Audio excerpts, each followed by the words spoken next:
You think you know this story. You think you've heard every rumor, every whisper, every headline recycled 1,000 times. But let me ask you something. What if the one thing meant to finally silence the speculation did the exact opposite? What if a single piece of paper didn't bring closure, but detonated everything?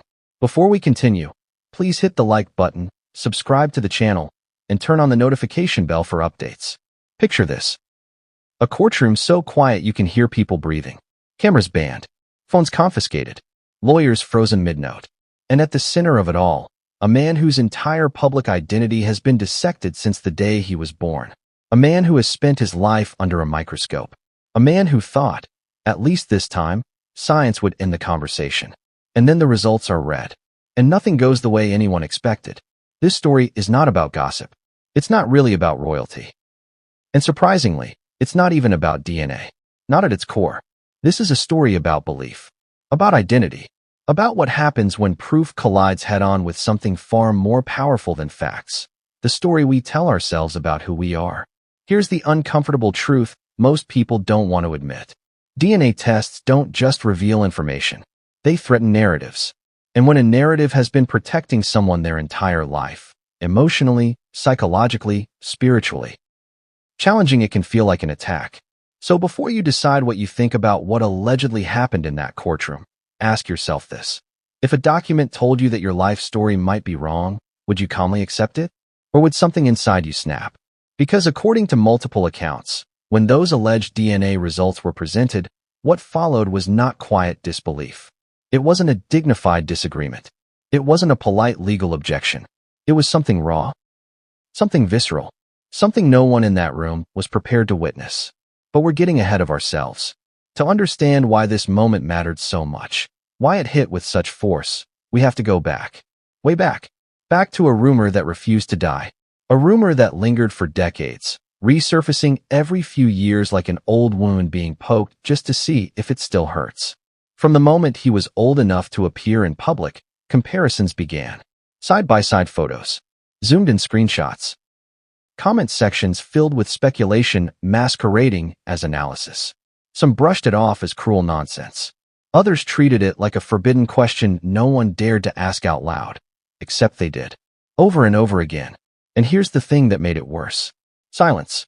No official denial ever truly satisfied the public. Because silence, in the court of public opinion, is never neutral. It becomes fuel. Every refusal to address the rumors was interpreted by some as dignity, and by others as confirmation. Ask yourself this. Why do some rumors fade while others survive for decades? It's not because they're true. It's because they tap into uncertainty. And uncertainty is addictive. The media learned this early. Every few years, the story would resurface. New angles, new sources, new supposedly expert opinions analyzing everything from facial structure to hair color to body language. It became a grotesque kind of entertainment. A guessing game with real human consequences. And imagine growing up inside that. Imagine being told who you are, and simultaneously being told you might not be who you think you are. Imagine watching strangers debate your origins like it's a trivia question. That kind of pressure doesn't vanish when you grow older. It calcifies. It becomes part of your internal landscape. So when the opportunity finally arose to put an end to it, to bring in science, data, something objective, the expectation was simple. This would close the chapter. Once and for all. DNA doesn't lie, right? Except here's the part no one tells you. DNA doesn't speak for itself. Humans interpret it. Lawyers argue over it. Experts disagree about it. And the public consumes it through headlines stripped of nuance. Which brings us to why this moment mattered now. The timing was explosive. Trust in institutions was already fragile. Public faith in experts had been eroding for years. And social media had trained people to pick sides instantly, loudly, and emotionally. In that environment, a DNA test wasn't just evidence. It was a weapon. People weren't waiting to learn the truth. They were waiting to be proven right. And when the legal process moved forward, expectations skyrocketed. Some believed this would vindicate him completely. Others were almost hoping for chaos. Because chaos drives clicks. Chaos generates engagement. Chaos keeps the story alive. But no one, no matter which side they were on, expected what allegedly happened when the results were finally presented. Think about the psychological setup here. You walk into a courtroom believing that, whatever happens, the truth will set you free. You've told yourself that if science confirms what you've always believed, the noise will finally stop. The whispers will die, the doubts will fade. And if it doesn't, well, you don't really let yourself imagine that part. Because imagining that would mean preparing for the collapse of something fundamental. And that's where the emotional stakes come into play. This wasn't just about disproving rumors. It was about legitimacy, belonging, continuity, about being able to look at your past and your children's future without question marks hovering over everything. So when people say, why would anyone react so strongly to a test? They're missing the point entirely. This wasn't a medical result. It was an identity verdict. And identity is not rational. Identity is emotional. Identity is primal. That's why, according to those present, the moment the alleged findings were read, the air changed. People stopped shifting in their seats. Pens stopped moving. Even seasoned legal professionals reportedly sensed that something was wrong, not with the paperwork, but with the person receiving it. There's a particular kind of silence that happens when expectation and reality collide. It's heavy, awkward, almost physical. That silence, according to multiple descriptions, lasted just long enough for everyone to realize this was not going to be a routine proceeding. Because instead of calm acceptance, there was resistance. Not legal resistance, emotional resistance. And that's the part that shook the room. You see, courts are built on the assumption that evidence matters more than feelings. But humans don't operate that way. When evidence threatens the core of who someone believes they are, the reaction isn't analytical. It's defensive, fight or flight. And according to accounts we'll explore later, what unfolded next leaned heavily toward fight. But before we go there, ask yourself this. If you were in that seat, if cameras weren't allowed, if history was watching from outside the doors, if your entire sense of self was on trial, would you stay composed? Or would something inside you rebel? Because this story isn't about whether a test was right or wrong. It's about what happens when a person decides they cannot accept the answer. And that decision, whether conscious or not, set off a chain reaction that no one in that courtroom could stop. But the most unsettling part? The DNA results themselves might not have been the most controversial thing in that room. Because buried beneath the headlines, behind the reactions and the speculation, there were contradictions. Small ones at first. Technical language most people ignored. Footnotes that didn't make the news. Details that raised quiet eyebrows among people trained to notice them. And somewhere in that courtroom, someone noticed. Someone who didn't speak. Someone who didn't react. Someone whose silence may have said more than any outburst ever could. But we're not there yet. Because before we can understand the explosion, we have to understand the fuse. The buildup. The psychological pressure that made this moment inevitable long before anyone swabbed anything. And once you see that, the alleged reaction stops looking crazy and starts looking frighteningly human. From the moment he first appeared in public, whispers followed him. Not polite curiosity, not the casual chatter of observers, but insistent, lingering whispers. Some people call them rumors, some call them speculation. But for him, they were constant. Like a shadow that never left, a question hovering just out of reach, a judgment waiting to land the moment he least expected. It started early. Childhood photographs, side-by-side comparisons with distant relatives, comments overheard or read online. Each one small, maybe even trivial in isolation, but repeated endlessly, they began to feel like an accusation. A challenge. A puzzle everyone was daring him to solve. And that puzzle had no easy answer. Because the answer wasn't only about facts. It was about perception, and perception is notoriously unstable. People like certainty. And when certainty isn't available, imagination fills the gaps. Experts say the human brain can't tolerate ambiguity for long. It seeks patterns even where none exist. And so, the rumor became a pattern.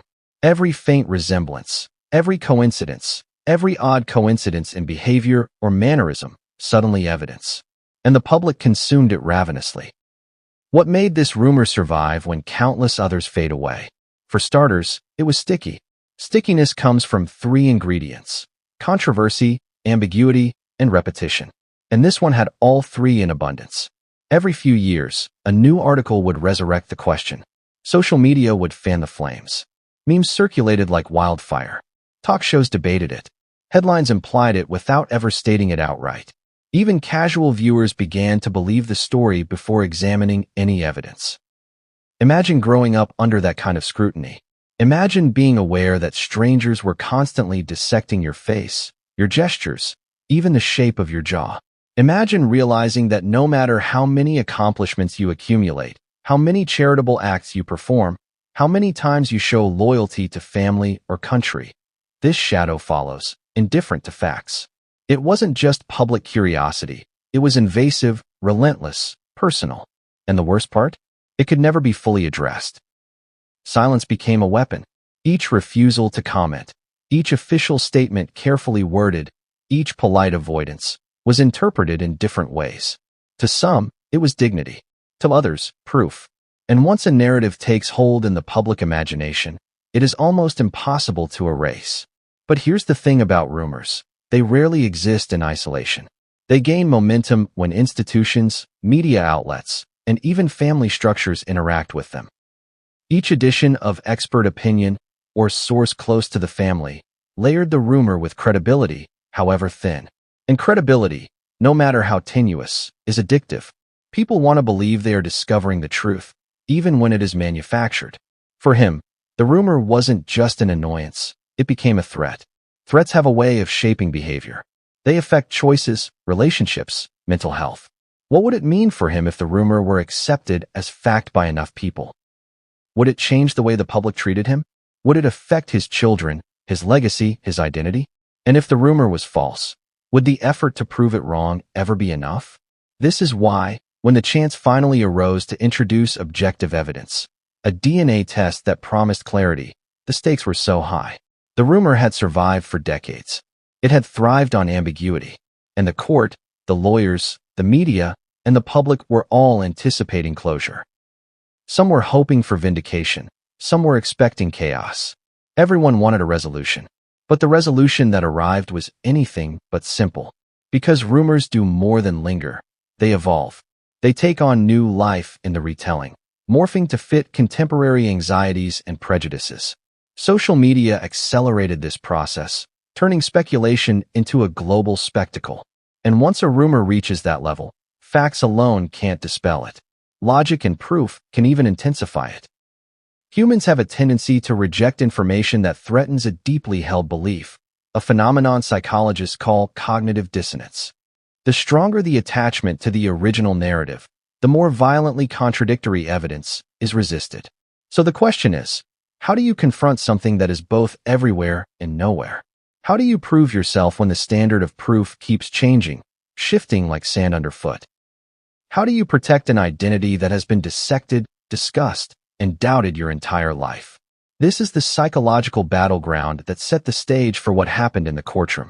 A place designed for logic, reason, and evidence suddenly became the theater for something much more volatile. Human emotion in its rawest form. The rumor wasn't just a backdrop. It was a loaded gun, and the DNA test was about to be pulled from the holster.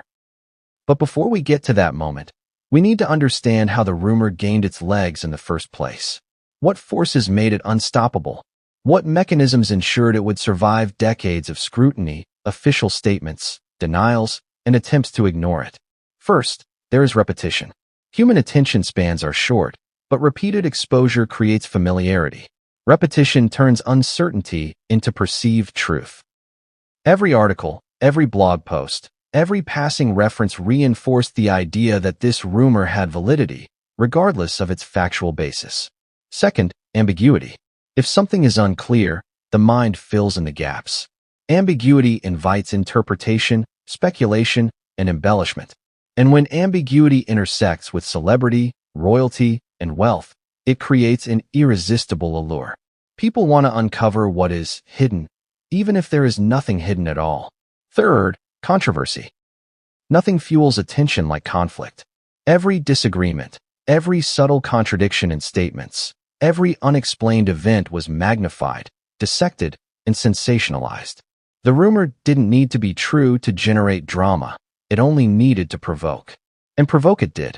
So the rumor survived. And with survival came expectation. A growing chorus, both public and private, demanded resolution. Some wanted proof. Some wanted scandal. Some simply wanted closure. But most of all, everyone wanted certainty. And when certainty is promised but delayed, the emotional stakes increase exponentially. Imagine living with that pressure day after day, year after year. Every decision, every public appearance, every personal moment carries the weight of potential interpretation. Every smile, every frown, every gesture is scrutinized.